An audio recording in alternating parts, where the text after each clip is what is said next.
Je suis un complotiste. C'est ton col roulé qui t'empêche de réfléchir?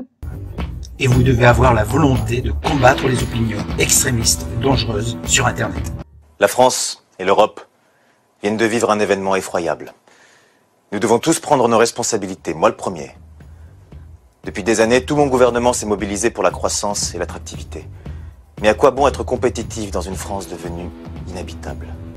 J'ai aimé le pass vaccinal, j'ai aimé le permis carbone. Aujourd'hui, j'aime le crédit social. J'ai une question de Melvac. J'ai Timic sur Twitter. J'ai ensuite Bon Pote sur Instagram. Bonjour les amis, c'est aujourd'hui le 3e épisode de la revue du stress. Nous allons parler aujourd'hui des assises sur les dérives sectaires et sur le complotisme. Oui, le complotisme. Vous vous rendez compte qu'il y a des gens comme moi qui ont parlé de la future mise en place d'un pass énergétique. Heureusement, les débunkers et les fast-checkers étaient là, parce que, non, ils ont montré qu'il n'y aura pas de pass énergétique. Non, non, non, non. À la place, vous savez ce qu'on va avoir? C'est un permis carbone. Voilà. Et puis après, dans les cancans et polémiques, nous parlerons d'un nouveau youtubeur, plein de forme, vigoureux, qui s'appelle Emmanuel Macron. Hein? Ah, Bertolt Brecht? Où est-ce qu'il est? Non, mais Bertolt Brecht, c'est pas... Il boude, là, il boude. Il est fâché. Je vous dirai à la fin de la vidéo pourquoi. Voilà. Alors, en attendant, si vous voulez être tenu au courant des prochains épisodes de la revue du stress, je vous rappelle qu'il faut vous abonner et cliquer sur la petite cloche. Allez, 3e épisode de la revue du stress.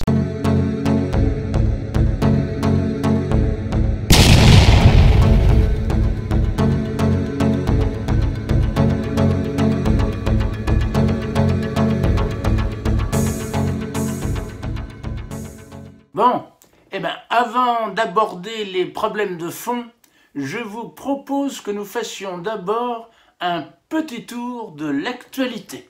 On en a dit des choses sur l'Ocean Viking. On a tout entendu, tout et son contraire. Nous en reparlerons peut-être dans un autre épisode de la revue du stress, mais ce n'est pas notre priorité. Disons simplement que ce serait pas mal si les ONG humanitaires s'occupaient aussi des soignants et personnels suspendus. Madame 1,71%, surnommée la reine des rats, a décidé d'augmenter de 52% la taxe foncière à Paris. Elle nous explique que c'est pour les services publics et pour l'écologie. On voit en effet les résultats.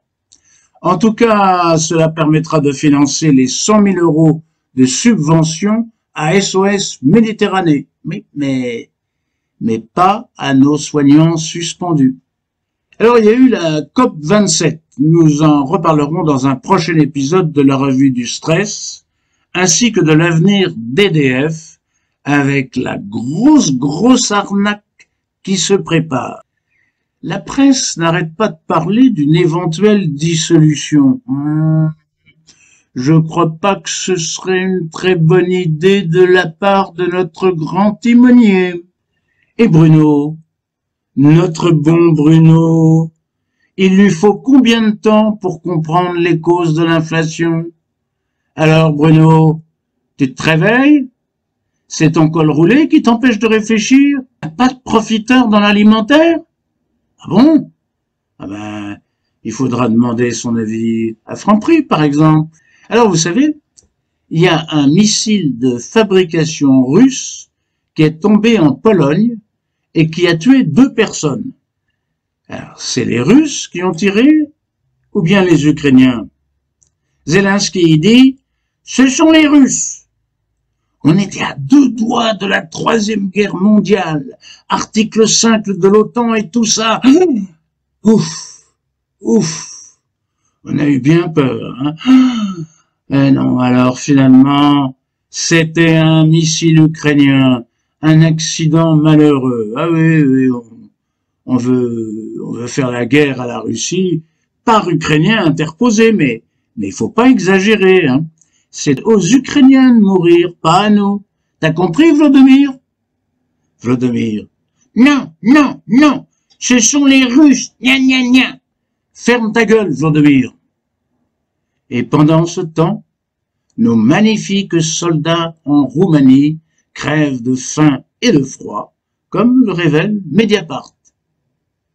Mais au fait, qui a pété Nord Stream? C'est un sabotage, nous dit l'enquête suédoise. Ah bon? On savait pas. Mais qui a fait ça? Chut. Alors voilà, maintenant on aborde les choses sérieuses, les problèmes du complotiste.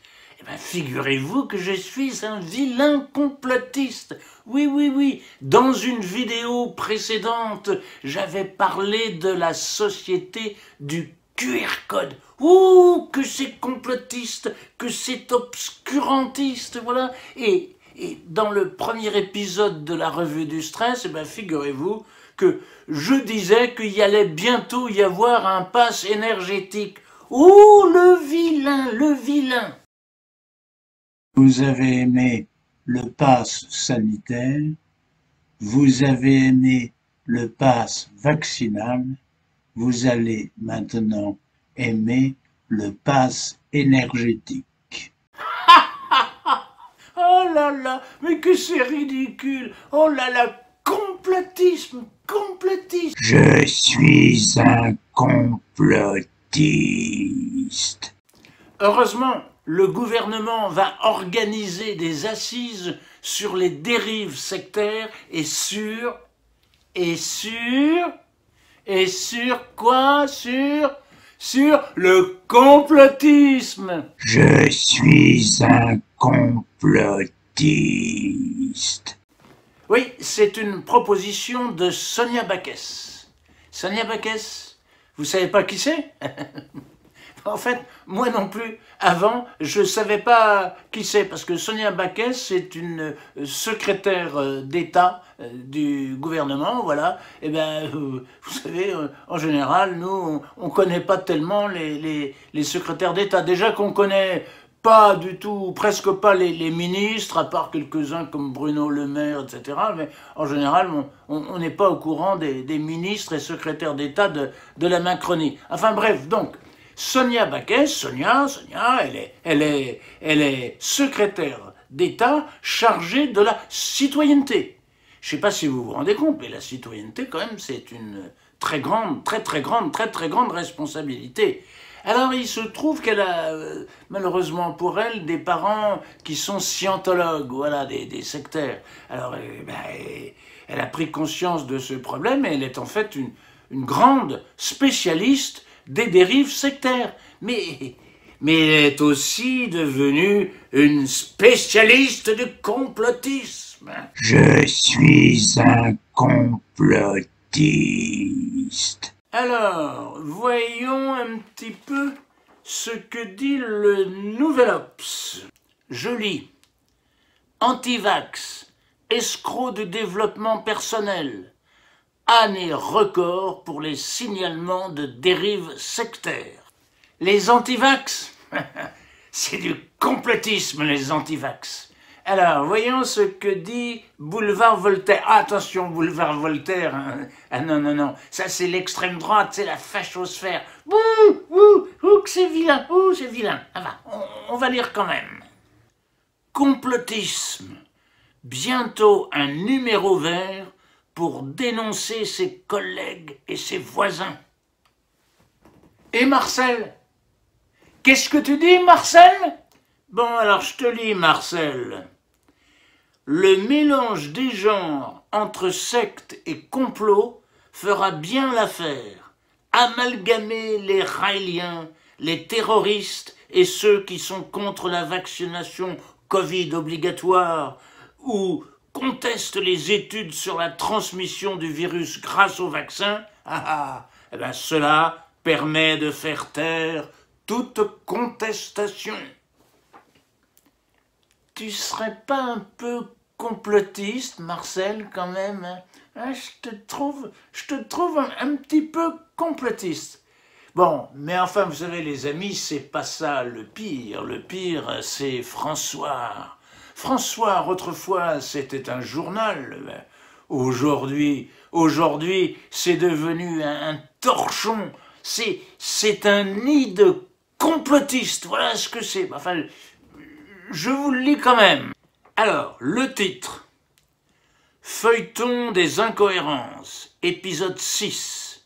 Dérive sectaire, complotisme et démocratie. Et voilà ce qu'ils disent un peu plus loin. Cette annonce montre la détermination de ce gouvernement à décrédibiliser ou faire taire toute expression ne relevant pas de sa propre idéologie. C'est pas complotiste, ça? Alors, tenez-vous bien, la conclusion concerne Sonia Backès. Ne devrait-on pas rebaptiser son titre de secrétaire d'État à la citoyenneté en secrétaire d'État en charge de la pensée unique? Ah, les bougres, les bougres, vous vous rendez compte là? Tous les complotistes font ça, ils nous ressortent Orwell, voilà. Eh oui, parler de faire référence à Orwell, c'est vraiment un truc de complotiste, d'obscurantisme. Les vilains complotistes, oui, je supporte pas. Heureusement, il y a des complotistes qui sont punis. C'est le cas du sénateur Alain Huppert, qui est un médecin charlatan. Il est puni. Ce type qui a osé critiquer la politique sanitaire du Covid, eh bien ce type-là est visé par 3 plaintes. Et il a beau avoir été soutenu par 9 sénateurs complices, eh bien ce charlatan a été condamné. Et le bon docteur Marty, grand défenseur de la vraie science médicale, le bon docteur Marty a eu raison de tweeter sa joie devant cette condamnation. Oui, Huppert au bûcher, infâme, complotiste, ignoble monstre.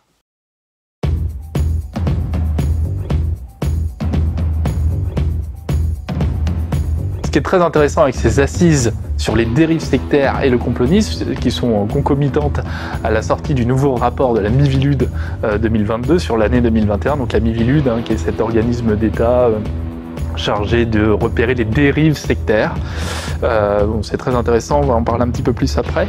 Mais ce qui est intéressant, c'est qu'il a été question, notamment par la ministre qui s'occupe de ça, j'ai oublié son nom là, dont les parents étaient dans la scientologie, d'encourager à la délation. Merci Madame la secrétaire d'État Sonia Backès d'être avec nous. Bonjour, merci. Alors, déjà, vous, c'est vrai qu'on fait pas de politique, mais on la kiffe. Ouais.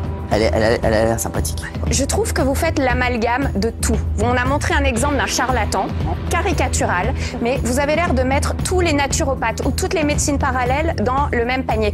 En prenant le combat contre les dérives sectaires et les charlatans qui sont tout à fait, c'est un combat tout à fait légitime, et ça, sur ça, je vous rejoins complètement. Vous passez sous ce parapluie les histoires de complotisme, et par exemple avec le Covid, on a vu des fake news qui étaient traitées de complotisme, comme par exemple les problèmes de cycle suite au vaccin, etc., qui sont maintenant des vraies news. Oui. Donc, il y a des gens qui ont été censurés sur les plateformes, qui ont été censurés dans les médias. Il y a des médecins dont on a bousillé la carrière, qui ont ensuite été blanchis et dont on n'a pas parlé. Alors, on en parle pour leur bousiller leur carrière, mais on ne parle pas quand ils ont été blanchis. Excusez-moi, On nous a longtemps fait miroiter que le complotiste c'était le type effectivement qui était persuadé que des reptiliens allaient débarquer et que finalement il y avait des petits hommes verts à peu près partout, etc. Je suis un complotiste. complotiste. Non, aujourd'hui c'est très clair et c'est ce qu'on a vu ces dernières années et qui plus est avec le Covid encore une fois se mettre en place, c'est-à-dire que sont complotistes tous ceux qui osent se poser des questions. Ce n'est pas vous qui décidez ce qui est complotiste, d'accord? Est-ce que l'organisation qui a été celle, entre guillemets, la gestion qui a été celle en France du Covid, orchestrée par McKinsey, est-ce que c'est du complotisme? Est-ce que c'est du complotisme de dire que finalement, eh bien, l'argent des contribuables français ont été à des cabinets de prétendus conseils américains pour finalement nous enfermer chez nous, d'accord? C'est du complotisme? Probablement que oui. Est-ce que de poser la question de savoir si la guerre en Ukraine aujourd'hui n'est que le seul fruit de la maladie mentale de Poutine, ou si au contraire il y a peut-être un ensemble géopolitique depuis au moins 2014 et même antérieur à cela, notamment d'implantation des bases américaines sur la totalité de la frontière russe? Est-ce que c'est du complotisme? Probablement. Est-ce que remettre en question la surveillance de masse qu'on organise, et on parlait récemment du compteur Linky par exemple, est-ce que questionner cette surveillance de masse c'est du complotisme? Probablement que oui. Quand vous allez critiquer les politiques de sobriété énergétique forcée, quand on va mettre vos gosses, comme ça a été le cas cette semaine, dans des écoles où il faisait 11 degrés, d'accord, et que vous allez émettre l'idée que peut-être effectivement il faudrait conduire d'autres politiques énergétiques, remettre le chauffage et avoir une autre politique diplomatique, notamment à l'égard de la Russie, etc. Vous serez complotiste, d'accord? Donc il faudra laisser vos enfants se geler les couilles. Mais pire que ça, encore une fois, c'est ce que je disais au début, c'est qu'on est en train d'organiser la délation à toutes les échelles. Évidemment, votre téléphone est sur écoute. Vous y pensez quand vous téléphonez? Oui, naturellement, ça devient, comment dirais-je, intégré dans votre personnalité, mais si on n'a rien à cacher, il ne faut pas avoir peur. Et là, peut-être votre voisin, ou même peut-être vos propres enfants, vos propres parents pourront avoir un site dédié sur lequel ils pourront vous dénoncer comme un horrible complotiste. Vous devez imaginer de nouvelles façons de limiter la propagation de la désinformation. Et vous devez avoir la volonté de combattre les opinions extrémistes, dangereuses sur Internet. Je suis un young global leader.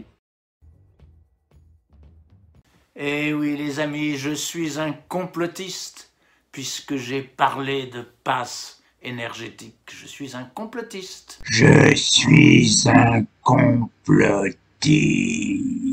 Et non, il n'y aura pas de passe énergétique. C'est une théorie complotiste. Non, ce qu'il va y avoir, tenez-vous bien, c'est le permis carbone. Le permis carbone. Je suis un complotiste.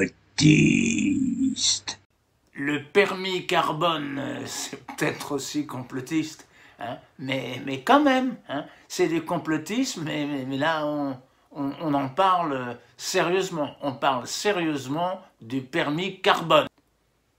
Réchauffement climatique.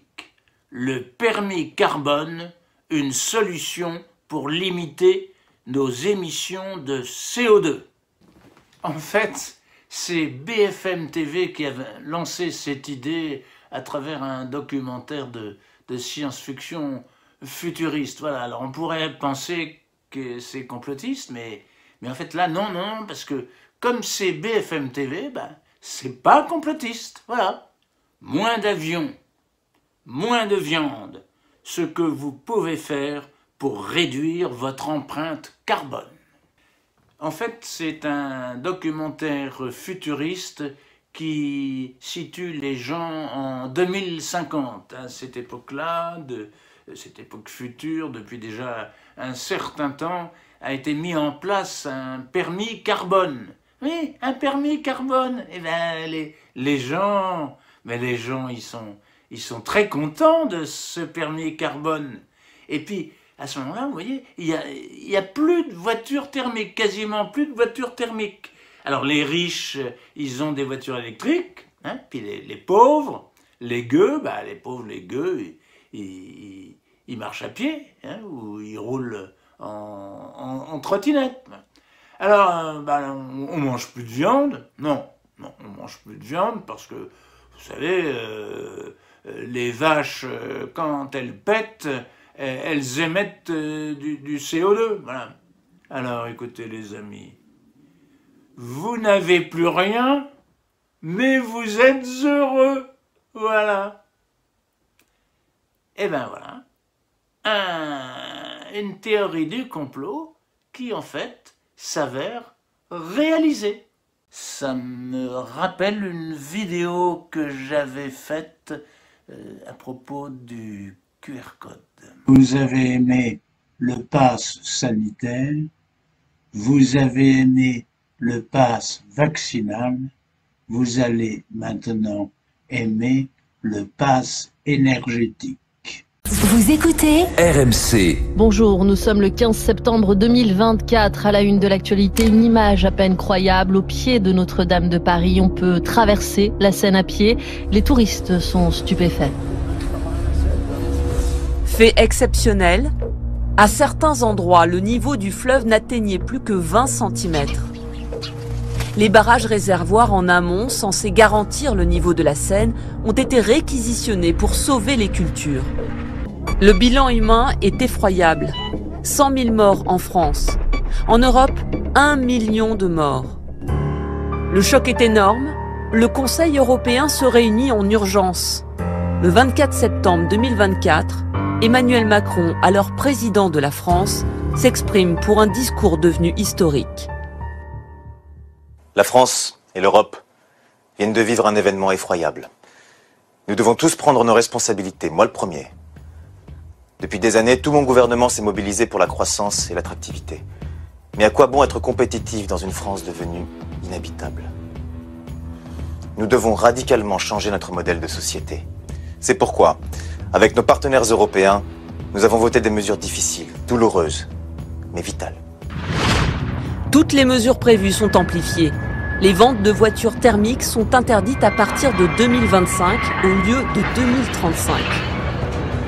Tous les vols intérieurs et intereuropéens s'arrêtent en 2026. La vitesse passe à 90 km/h sur les autoroutes et à 70 sur les routes nationales. Et surtout, une mesure choc est adoptée, un permis carbone pour chaque citoyen européen. L'effort doit être collectif. Actuellement, chaque Français consomme 9 tonnes de CO2 par an. L'objectif est d'atteindre 5 tonnes en 2035 et 2 tonnes par individu en 2050. Une mesure très impopulaire au départ, mais qui aujourd'hui est adoptée par tous les Français.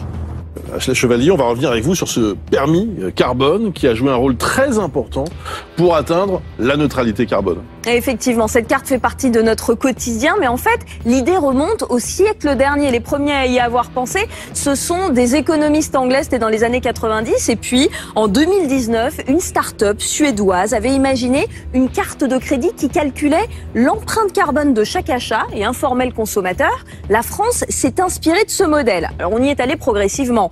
En 2022, nous consommions 9 tonnes de CO2 par personne par an. Avec l'instauration du permis carbone, on est passé à 5 tonnes en 2030, puis à 2 tonnes aujourd'hui. Concrètement, à chaque fois que nous faisons un achat, le montant carbone est décompté de notre carte. C'est valable dans tous les domaines. Quelques chiffres, même si ces chiffres, on les a tous en tête maintenant. Une baguette de pain, 150 grammes de CO2. C'est pas beaucoup, mais c'est quand même décompté dans le permis carbone. Pour la viande, on compte en kilos, 6 kilos de CO2 pour un steak de 250 grammes. Bruce, on va en parler dans quelques minutes, mais on en consomme plus que 2 par mois environ, des steaks de viande rouge. Ce sont les transports qui coûtent le plus cher en CO2. Un plein d'essence, 50 litres, 50 kilos de CO2, même si aujourd'hui, il n'y a quasiment plus personne qui utilise une voiture à essence. Et puis un aller-retour Paris-New York, rêvons un peu, 1 tonne de CO2. En un voyage long courrier, vous consommez la moitié de votre quota annuel. Vous faites comme vous voulez, mais clairement, il faut faire des choix. Alors, ce système est soumis à des dérogations si l'on habite en milieu urbain ou en milieu rural. Si par exemple on a besoin de la voiture tous les jours, on peut disposer d'un peu plus de crédit. D'autant que le permis carbone n'est pas lié au niveau de revenu. Que l'on soit SDF ou milliardaire, tout le monde est logé à la même enseigne. Ceux qui n'ont pas consommé tout le crédit à la fin de l'année peuvent le revendre à ceux qui ont besoin d'une rallonge, mais c'est limité à 1 tonne supplémentaire par an et par personne quoi qu'il arrive, la France reste dans les clous, c'est-à-dire dans la limite d'émissions de CO2 qu'elle s'est fixée. J'ai aimé le pass sanitaire, j'ai aimé le pass vaccinal, j'ai aimé le permis carbone. Aujourd'hui, j'aime le crédit social. J'ai créé la communauté des Global Shapers en vue de constituer à moyen une force pour modeler notre avenir commun. Cet engagement de la jeune génération n'a jamais été aussi important qu'aujourd'hui, à l'heure où nous devons faire face aux conséquences de la pandémie de Covid-19, afin de créer un monde plus résilient, plus durable et plus inclusif. Vous ne posséderez plus rien et vous serez heureux. Paraît qu'en France, c'est la fin de l'abondance, c'est la ruinance, c'est la ruinance. Moi j'ai de la chance, j'avais pris un peu d'avance, c'est la ruinance, c'est la ruinance. Bon, eh ben, tant qu'on aura la possibilité de racheter des quotas de carbone, je crois que ça n'emmerdera pas trop les bourgeois. Voilà. Non. Donc, au fond, le permis carbone, c'est pour les gueux. Voilà. Ah oui, au fait. Vous me demandiez ce qu'il en est avec Bertolt Brecht. Vous voyez, Bertolt Brecht, je vous l'ai dit, il boude. Voilà, il boude. En fait, c'est depuis, vous savez, on s'est un peu disputé parce que j'avais employé le mot NUPES et il m'avait dit que c'était pas bien. Je t'ai déjà dit qu'on ne dit pas NUPES, on dit NUP. On ne dit pas les femmes portent des jupes. Ah oui, c'est un sacré problème savoir si on prononce NUPES ou NUP. Voilà. Alors, j'ai réfléchi. On dit bien une flûte, des flûtes, et pas des flûtesses. Seulement, si vous pensez au triumvirat Bonaparte, Cambacérès et Lebrun, on dit Cambacérès, on ne dit pas Cambacère. On dit qu'on ouvre une porte ou qu'on ouvre des portes, mais on ne parle pas d'ouvrir des portes. En revanche, on parle de Thomas Portes. Alors, quelle est la différence?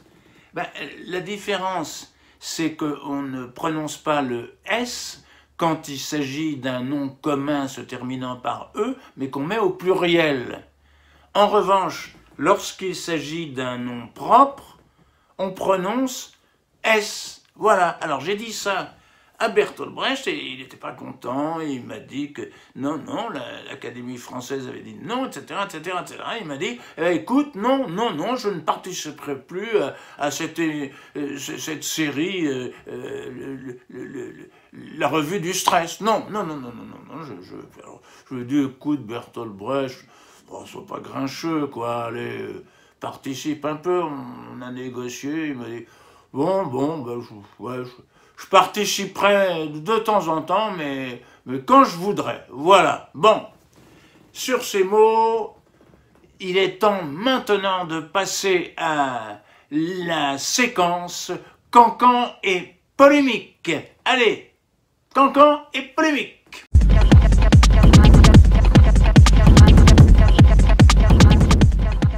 Oui, tout à l'heure, à propos des dérives sectaires, on a vu un extrait de l'émission chez Hanouna, là, voilà. Eh ben, il y en a une autre là, dont on a beaucoup parlé et qui a fait beaucoup de bruit. Moi je fais mon métier, je divertis les gens tous les soirs et je leur parle d'actualité. Tu fais pas ton métier, tu protèges ton patron au moment où c'est quoi? T'es venu faire un coup d'éclat. Ça devrait même pas être un coup d'éclat que critiquer ton patron sur ta chaîne. Ça devrait même pas être un coup d'éclat. Écoute-moi bien, moi je ne crache pas dans la main qui me nourrit. Oui, cette émission-là, c'est du bruit, en fait, c'est du bruit, et ça n'a strictement aucun intérêt. Évidemment, là, Hanouna s'est montré particulièrement dégueulasse, parce qu'après tout, Boyard avait bien le droit de critiquer l'attitude de Bolloré en Afrique. Seulement, Boyard, il a quand même été chroniqueur chez Hanouna. Il a gagné peut-être 7000 €. Voilà. Alors, bah, quand même, on peut dire, Boyard, il est fort, hein. Il est fort, Boyard.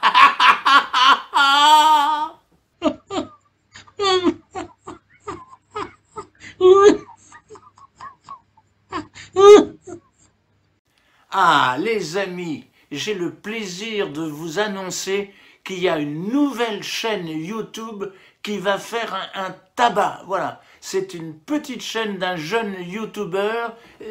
Il s'appelle Emmanuel Macron, voilà, et déjà il fait des lives et il répond aux questions de tous ses followers. Voilà, alors je vous invite vraiment à suivre la chaîne YouTube d'Emmanuel Macron.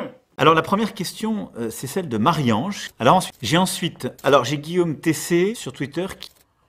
Alors j'ai Antoine sur YouTube. Merci beaucoup et à très vite.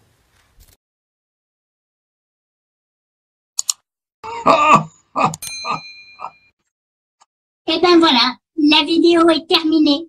C'est fini pour aujourd'hui. Et j'espère que vous avez aimé cette vidéo. En tout cas, si vous voulez être tenu au courant des prochains épisodes, n'oubliez pas de vous abonner et de cliquer sur la petite cloche. Et puis, allez, un petit pouce bleu. Ça nous fera du bien. Voilà. Merci les amis. Portez-vous bien. Merci d'avoir suivi cette vidéo. Si vous l'avez aimée, merci de cliquer sur le petit pouce en l'air afin de nous aider pour le référencement. N'hésitez pas à mettre un commentaire pour réagir. Cela nous aide. Si vous voulez être tenu au courant des prochaines revues du stress, abonnez-vous et cliquez sur la cloche. C'est gratuit. À bientôt, portez-vous bien.